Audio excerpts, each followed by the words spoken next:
Então, assim, Deus parecia ver um anjo naquela casa. Assis estava sendo palco de coisas transcendentais, de difícil explicação. A senhora Bernardone, envolvida em inocente misticismo, fazia borbulhar em seu íntimo uma riqueza imensurável de fé. Entrava em meditações demoradas e, de espaço a espaço, lia e relia o livro santo, crendo que a força da qual partira a cura de Quina estava no Evangelho, sendo operação de Cristo, do Cristo. Não sabia como e por que meio se processava o ambiente de paz. Quanto ao milagre, atribuía-o ao anjo que vira em sonho, confirmado por Jarla.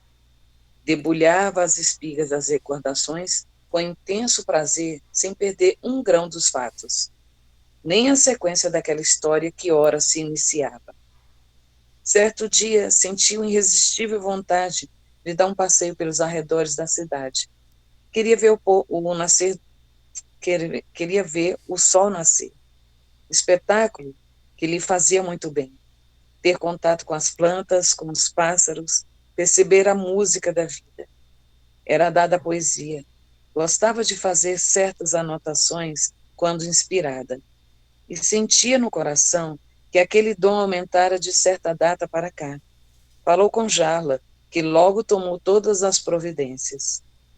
Na madrugada seguinte, quando o silêncio a convidava para um colóquio perfeito com as coisas, a senhora Bernardone subiu, ajudada por Jarla, com, com fiacre de luxo, no fiacre de luxo, para dar seu desejado passeio. O cocheiro instalou o chicote nos ares. 2 fogosos cavalos contidos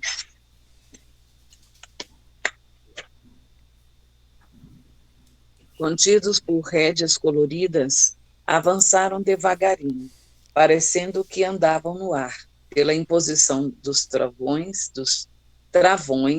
bem postos nas suas estornas. As rodas deles deslizavam nas estradas sem que a linda Madonna percebesse que viajava. Daí a pouco tempo, o hábil cocheiro contornava um lago encantador, fazendo com que os cavalos continuassem para que a senhora de Assis pudesse contemplar as águas mansas que refletiam sobremaneira a luz das estrelas. Lentamente, o disco solar começava a esplender seus raios, anunciando um novo dia. E a distinta senhora não perdia um momento do espetáculo cósmico. Desculpa.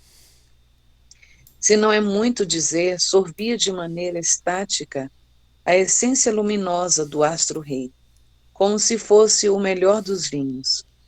Sua cabeça começou a girar lentamente, envolvida em um prazer indelével, como se estivesse embriagada, sensação nunca antes experimentada por ela. Algo lhe segredava internamente para manter-se em silêncio ante determinadas reações. Nem a filosofia, nem as palavras humanas, mesmo em grande esforço intelectual, poderiam explicar o que se passava com a senhora.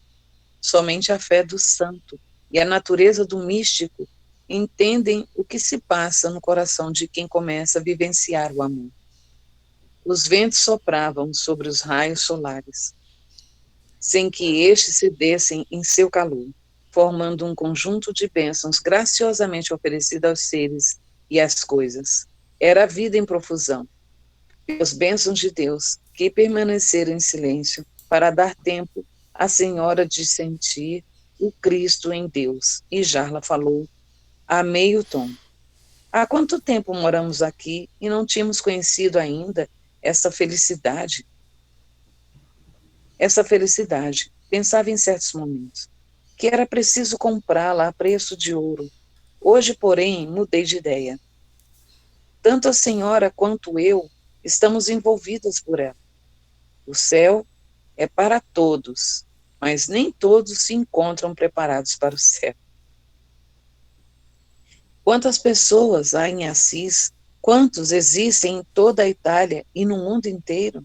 Contudo, somente pequena minoria sente o coração e a consciência liberando a vida. Pica Bernardoni não se admirou da tirada filosófica de Jarla, porquanto já conhecia suas qualidades, por ter sido ela a sua primeira mestra. Os gregos eram quase todos ilustrados, mesmo os próprios servos. A filosofia era dom comum em todos eles, e Jarla estava inspirada pelo ambiente que circundava a carruagem. De quando em quando, vinha em mente das duas mulheres a cura da velha quina, e um leve sopro, que poderíamos chamar de vento fluídico, ajudado pelo sistema nervoso, corria na epiderme das duas almas ali em meditação. Aquele passeio matinal foi um restaurador de energias para a Pica e de extraordinário conforto para a velha serva. Para o cocheiro prestativo, o ambiente era o mesmo de sempre. Enquanto as duas senhoras estavam em êxtase, convivendo com grandes ideias, ele limpava os metais dos arreios com pedaços de lã. Alisava os cavalos com as mãos, pois aquele era o seu mundo. Cada um permanece em conexão com a faixa que lhe é peculiar, no impulso evolutivo. Já com o sol alto, a carruagem entrou no pátio da mansão. As passageiras desceram como se retomassem de uma excursão a Roma ou a Paris. Pedro Bernardoni, com aspecto taciturno, entrava e saía apressado da casa, mal cumprimentando os mais chegados, envolvido que estava com grandes preocupações. Soubera do ocorrido com a velha quina, e a sua mente estava conturbada, por saber que santidade não se concilia com riqueza, temendo pela saúde da esposa.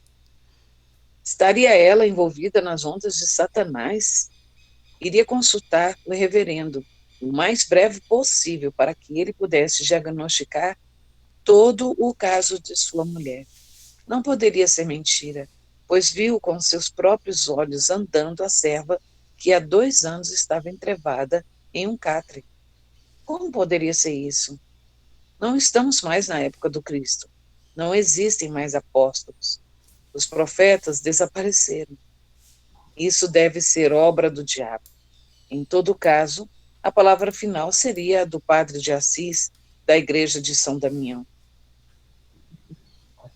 Foi ao encontro de sua jovem mulher, que de faces rosadas comentava com Jalo a beleza do sol e do momento em que as estrelas se escondiam, da música espontânea do sol, dos pássaros e da tranquilidade das águas na despedida da madrugada.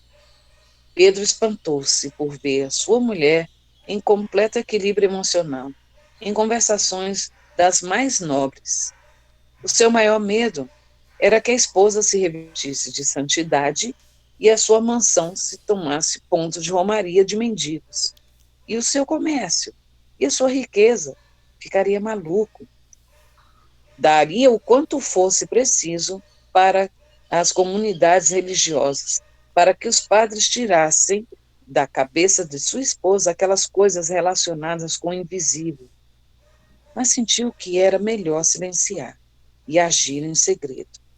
Procuraria um cura apropriado para cuidar do assunto e, pela obediência que ela lhe devia como esposa, tudo retomaria o que era antes. Assim pensou e assim fez. Montou a cavalo e saiu à procura do vigário, que viera de Spoleto, famoso pelas suas bênçãos às riquezas, ao comércio e forte para impedir a ação do Satanás. O rico comerciante de Assis encontrou o vigário, já de saída, mas esse, conhecendo a posição que Pedro desfrutava na rica região, cumprimentou-o com amabilidade, fazendo-o desmontar e ficar à vontade em requintada sala, que mandara decorar somente para receber pessoas de alta posição social. Foi logo perguntando: que bons ventos te trazem aqui, senhor Pedro? Para nós isso constitui uma honra, e principalmente para mim, que pouco conheço essa região.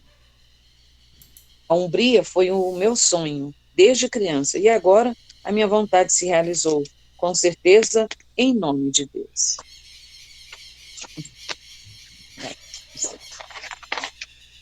Sim, sim, respondeu Bernardone.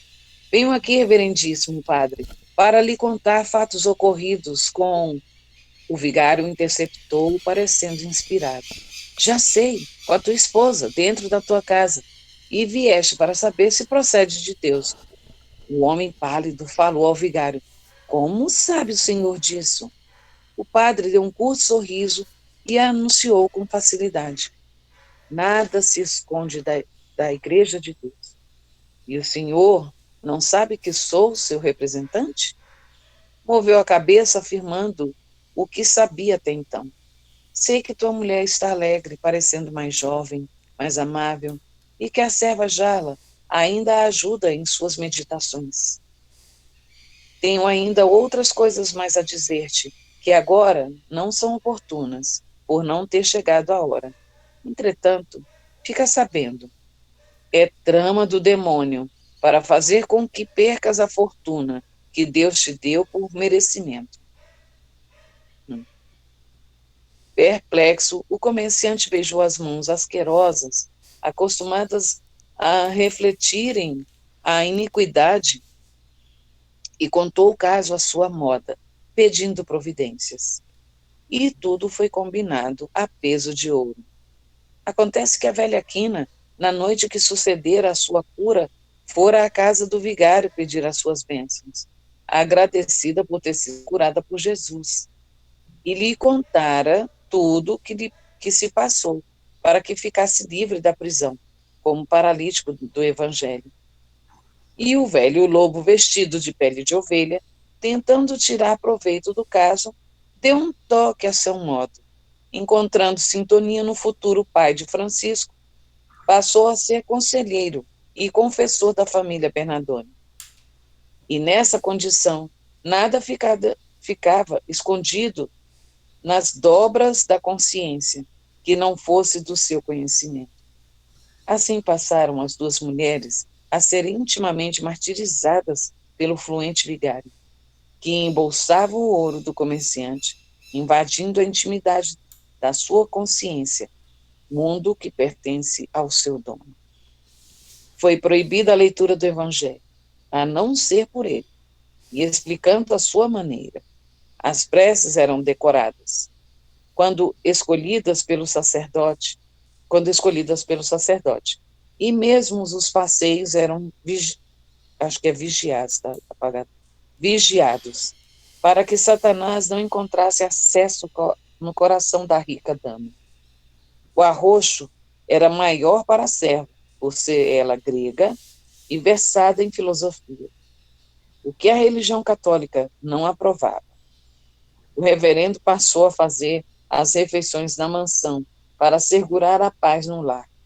Era um vigilante, no dizer de Pedro, cuja presença impedia a ação do diabo. Assim passaram-se meses. As mulheres foram obedientes. Todavia, nos momentos de liberdade em que não poderiam ser tolhidas, conversavam fartamente sobre suas ideias, e Jarla, com muita experiência, percebeu as manobras do padre, pois Quina contou-lhe que tinha ido à casa do vigário, pedir as bênçãos e contar-lhe que sucedera, pois fora atingida por um milagre. As mulheres estavam convictas de que Deus daria uma saída para seus propósitos e esperavam confiantes. Passaram a ser mais amáveis com o padre, para ganharem sua confiança e terem mais liberdade. Procuravam dar-lhe presentes, pois esses eram o seu fraco, chegando ao ponto de o confessor viajar com mais frequência, sem exigir nem impor condições aos que ficavam, como acontecia antes. Para ele, Satanás tinha sido escorraçado pelo poder da cruz, que a sua mão, de vez em quando, acionava aos quatro cantos da luxuosa mansão, aspergindo igualdade água benta. Comerciante retomara a sua alegria e a sua jovialidade. Certa feita, financiou uma viagem do vigário a Roma para que participasse como representante de Assis, de um conclave na Cidade Eterna. Porém, o destino não o ajudou. A carruagem que o transportava deslizou em curto despenhadeiro e, numa reviravolta espetacular, foi de encontro a uma árvore, esfacelando o crânio do sacerdote.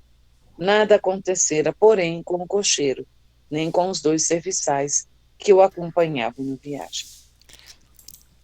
Léo, deixa eu só Oi. fazer um comentário. Na verdade, é um comentário mais da parte Sim. do comecinho, né, Uhum. que a, a mãe do Francisco, né, ela ali grávida, imagina as energias, né, ali o que estavam passando por ela, Nossa. né, e aqui a gente sente mais ou menos ele passando isso, né, como que devia estar sendo ali um céu para ela, aquele contato com o espírito, né, como Francisco de Assis. E é interessante que um dos pontos, né, em que ela, né, que falava ali, que aí ela passou a ter maior afinidade o quê? Com meditações, com processos de leitura do Evangelho. E um outro ponto foi o contato com a natureza. Né? Então, ela quis estar mais próximo ali da natureza, ver o nascer do sol, e próximo de um lago. E isso é algo que a sociedade moderna, na cidade, a gente perdeu um pouco, né? Esse contato com a natureza, que do ponto de vista da nossa nutrição dos corpos energéticos é importantíssima, né? É importantíssimo assim, há uma troca, a gente aure as energias das plantas, né? Que elas exteriorizam, do sol, com os animais, com a natureza, né? São sítios vibratórios da natureza com muita energia. Então você vê, né? Ela ali, ela sentia uma necessidade de estar próxima à natureza, né? Ali já influenciada por toda, né? Não só pela presença do Francisco de Assis, mas por toda aquela egrégora que estava junto. Então esse foi um ponto que eu achei interessante aqui colocar. Não, sabe o que eu acho interessante? Porque, assim, tanto ela como a Jarla, né, elas estavam nessa sintonia. E o cocheiro que levou, ele não via nada demais, quer dizer, assim, tá tudo aí, mas se você não está dentro dessa energia, você passa despercebido, você não vê os pássaros cantando, você não vê a beleza da chuva, você não vê o nascer do sol, você não percebe, né? Quando a gente não está nessa sintonia, nessa boa sintonia de perceber as coisas boas, elas passam despercebidas, né? Elas passam muito despercebidas. Então, é... desculpa, gente, é rapidinho. Um ponto que a Léo colocou, uma vez eu assisti uma palestra, que foi uma palestra interessantíssima, que foi exatamente isso, que era a palestra era sobre a crise de percepção, sabe? A crise de percepção que a gente tem, que né, quando a gente não está aberto para perceber, a gente não percebe mesmo, né? Não só a natureza, mas as energias que estão em voltas, né? Isso tudo é um processo que a pessoa ela vai desenvolvendo essa percepção, a percepção para estar no momento e não só perceber a natureza, mas sentir a natureza, né? Ter uma troca ali com esses elementos. Opa, Léo, você estava falando, Léo.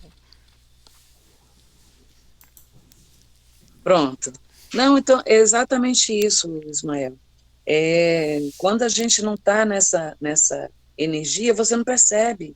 Né? É interessante, ele fala assim, eu já passei por aqui, não estou vendo nada disso. E a própria Jarla fala isso, né? Que elas moravam ali, tantas vezes passavam por ali e não tinham percebido isso. E às vezes é isso, né? Quando a gente não está com os olhos e a mente aberta para as coisas, você não consegue perceber essas pequenas minúcias, né? O quanto tudo isso é oferecido de graça, está ali para você, e a gente não percebe, né? A gente não consegue perceber. Então, o cocheiro falou, gente, as duas moças, eu imagino assim, o que ele não deve ter pensado, né? Gente, eu não estou vendo nada disso, não. Piraram, não tô vendo nada demais, né? E, na verdade, é tudo isso, né? É essa percepção, é o olhar né? É o olhar diferenciado, quando você, de fato, consegue perceber as coisas, né? É isso. Eu fiz uma comparação assim com essa questão de acordar cedo, né, de olhar para a natureza. Quando a pessoa não se sente bem, o que que ela faz? Ela dorme mais, às vezes toma remédio, né? E não consegue despertar assim para ver essa natureza maravilhosa, né? Então, é só esse exercício, né, de acordar mais cedo, fazer uma caminhada, né, de fazer essa irradiação até que a gente faz num momento assim, já a gente já sente essa vibração amorosa, né, do dia. Tem uma orientação, assim, quando você vê a luz do dia nascer, eu sempre, quando amanhece, assim, eu olho e falo, essa luz divina me guia e me protege, né, e olho aqui para o meu São Francisco também, e falo, sua luz divina me guia e protege, porque a luz do sol, o nascer né, do dia, assim, é uma força muito maior do que a gente imagina, né, essa comunhão que ela retrata aí nesse passeio, fala quanto tempo que a gente não via esse espetáculo. E esse espetáculo está aí, né, para a gente, né, que mora no Brasil, que tem essa oportunidade de ter esse nascer do sol praticamente quase todos os dias. Isso é uma bênção, né? Uma coisa tão simples, mas tão distante, às vezes, né, de muitas pessoas. É isso. E, por outro lado, assim, também eu queria só fazer um comentário a respeito, né, dos falsos profetas, né, que esse padre, esses falsos profetas, eles estão, independente de qualquer que seja a religião, mas a gente vê muito isso, né, como as pessoas se apropriam da fé, da sensibilidade das outras pessoas para anunciar os seus feitos, né, anunciar, assim, o seu poder, entre aspas. Então, como a gente vê isso demais nos dias de hoje, quer dizer, sempre foi assim, né?